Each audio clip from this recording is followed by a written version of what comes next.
Hello students, welcome to CPSC Express and today we are starting Surdas के पद the chapter number 1 from क्षितिज। तो हिंदी ए का है ये, तो ठीक है स्टार्ट करते हैं। पद क्या होते हैं? सबसे पहले पद का इंट्रोडक्शन ले लो कि पद क्या होते हैं। अपनी बात को, अपनी पूरी बात को कम शब्दों में बताना, उन्हें पद कहते हैं, ठीक है।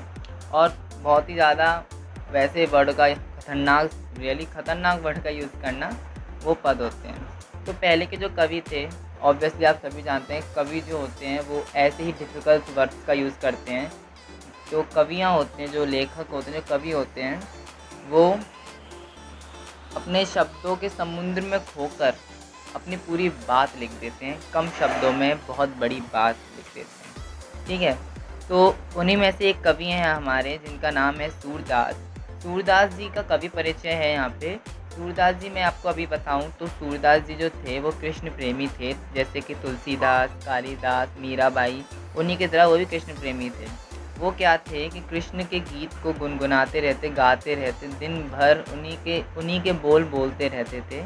तो इनका जो जन्म है वो 1478 में माना जाता है। एक मान्यता के अनुसार इनका जन्म मथुरा के निकट रुणकत्ता या रेणुका क्षेत्र में हुआ था, जबकि दूसरी मान्यता के अनुसार इनका जन्म स्थान दिल्ली के पास ही माना जाता है। महाप्रभु वल्लभाचार्य के शिष्य सूरदास अष्टछाप के कवियों में सर्वाधिक प्रसिद्ध हैं। सुरवात्सल्य और श्रृंगार, सुरसारावली के श्रेष्ठ कवि माने जाते हैं। इनकी मृत्यु 1583 में पारसौली में हो गई, ठीक है। तो इनका वहाँ पे पारसौली में 1583 में इनका देहांत हो गया। तो ये क्या थे? ये कृष्ण प्रेमी थे और दिन भर कृष्ण के बोल, कृष्ण के गुण ही गाया करते थे। इनके हाथ में एक सितार था, और जो नारायण जी के हाथ में होता है ना, उनको कुछ बोलते हैं, वो भी इनके हाथ में हुआ करता था। तो वो दिन भर यही किया करते थे। तो स्टार्ट करते हैं चैप्टर। हमारा पहला पद है सूरदास जी का, जो कि गोपियों के शब्द हैं। तो शब्द सूरदास के हैं लेकिन बोल गोपियों के हैं, क्योंकि यहाँ पे गोपियाँ उद्धव से कह रही हैं कि उद्धव तुम हो अति बड़ भागी, अपरस रहत स्नेह तगाते, नाहिन मन अनुरागी, पुरन पात रहत जल भीतर, तारस देह न दागी, ज्यों जल महा तेल की गागरी, बूंद न ताको लागी, पीती नदी में पाँव न बोरियो, दृष्टि न रूप परागी, सूरदास अबला हम भोरी, गुर चाटी ज्यों पागी। पागी यहाँ पे चीटी को बोलते हैं। तो इन पंक्तियों में गोपियाँ उद्धव से व्यंग करती हैं, कहती हैं कि तुम बहुत ही भाग्यशाली हो जो कृष्ण के पास रहकर भी उनके प्रेम और स्नेह से वंचित हो। तुम कमल के उस पत्ते के समान हो जो रहता तो जल में है, परंतु जल में डूबने से बचा रहता है। जो कमल का पत्ता आपने देखा होगा, हार्ट जैसी शेप का होता है, ठीक है। तो वो जल में होता है लेकिन डूबता नहीं है उसमें। तो ये गोपियाँ उद्धव से कह रही हैं कि तुम कृष्ण के प्रेम में नहीं डूब पा रहे हो, कृष्ण के साथ रहकर भी। जिस प्रकार तेल की गगरी को जल में भिगोने पर, गगरी होता है बूंद, भिगोने पर भी उस पर पानी की एक भी बूंद नहीं ठहर पाती, ठीक उसी प्रकार तुम श्री कृष्ण रूपी प्रेम की नदी के साथ रहते हुए भी उसमें स्नान करने की बात तो दूर, तुम पर तो श्री कृष्ण प्रेम की एक छींट भी नहीं पड़ी। तुमने कभी प्रीति रूपी नदी में पैर नहीं डुबोए। प्रीति यानी स्नेह वाली जो नदी होती है, जो प्रेम नदी होती है, उसमें अपने पैर नहीं डुबोए। तुम बहुत विद्वान हो, इसलिए कृष्ण के प्रेम में नहीं रंगे, परंतु हम भोली भाली गोपिकाएं हैं, इसलिए हम उनके प्रति ठीक उस तरह आकर्षित हैं जैसे चींटियां गुड़ के प्रति आकर्षित होती हैं। हमें उनके प्रेम में लीन हैं। तो इसमें क्या है, वो जैसे चींटियों का एग्जांपल दिया है यहाँ पे।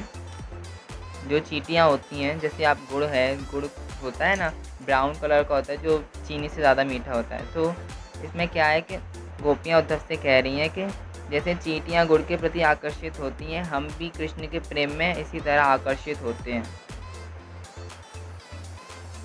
तो अब आता है आपका पद 2।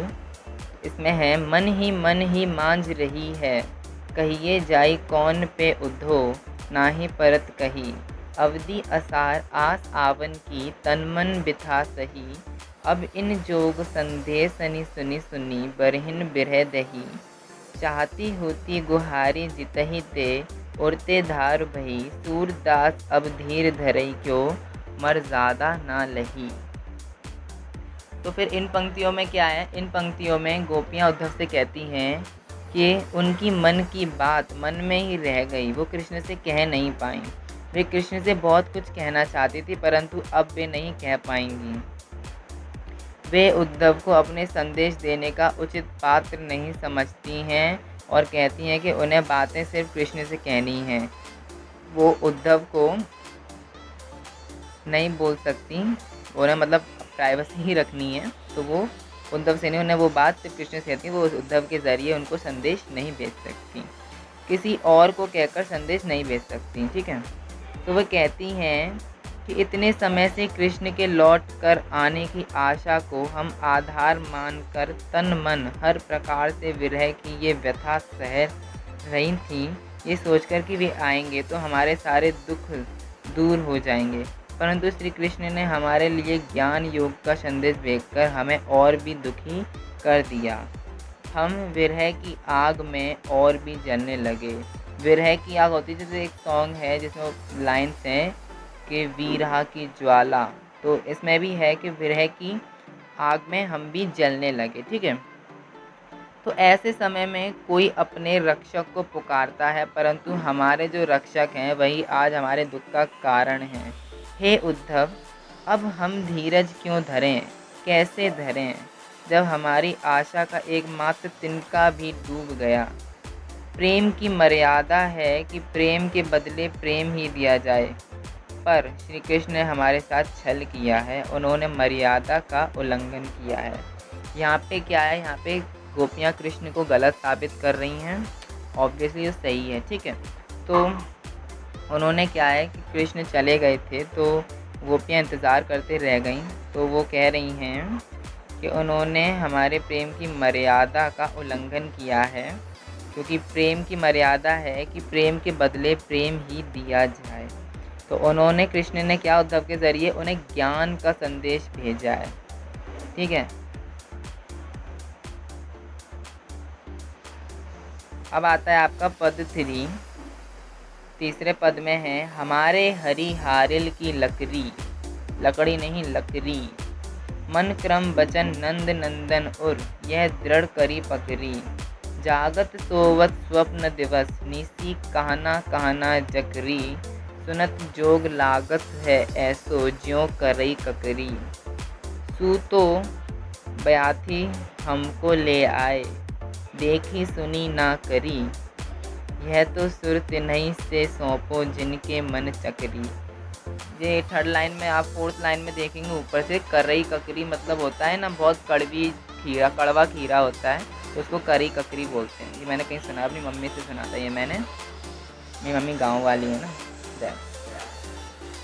इन पंक्तियों में गोपियाँ कहती हैं कि कृष्ण उनके लिए हारिल की लकड़ी हैं। हारिल एक पेड़ का नाम है, तो जिस तरह हारिल पक्षी लकड़ी के टुकड़े को अपने जीवन का सहारा मानता है, उसी प्रकार श्री कृष्ण भी गोपियों के जीने का आधार हैं। उन्होंने मन क्रम और वचन से नंद बाबा के पुत्र कृष्ण को अपना माना है। गोपियाँ कहती हैं कि जागते हुए सोते हुए दिन में रात में स्वप्न में हमारा रोम रोम कृष्ण नाम जपता है। काना काना काना यही उनके रोम रोम में आता है। उन्हें उद्धव का संदेश कड़वी ककड़ी के समान लगता है। जब कृष्ण उन्हें ज्ञान का संदेश उद्धव के जरिए भेजते हैं तो उन्हें लगता है कि कड़वी ककड़ी है, उन्हें पसंद नहीं आता। तो हमें कृष्ण के प्रेम का रोग लग चुका है। ये गोपियाँ कह रही हैं कि हमें कृष्ण के प्रेम का रोग लग चुका है। अब हम आपके कहने पर योग का रोग नहीं लगा सकती, क्योंकि हमने तो इसके बारे में ना कभी सुना ना देखा और ना कभी इसको भोगा ही है। भोगा मतलब होता है अब किसी चीज़ को अपनाना या अप्लाई करना। ठीक है, आप जो ये योग संदेश लाए हैं वो उन्हें जाकर सौंपें जिनका मन चंचल हो, क्योंकि हमारा मन पहले ही कहीं और लग चुका है। उनका मन कहाँ है? उनका मन कृष्ण के प्रेम में है। This is the power of love. वाह।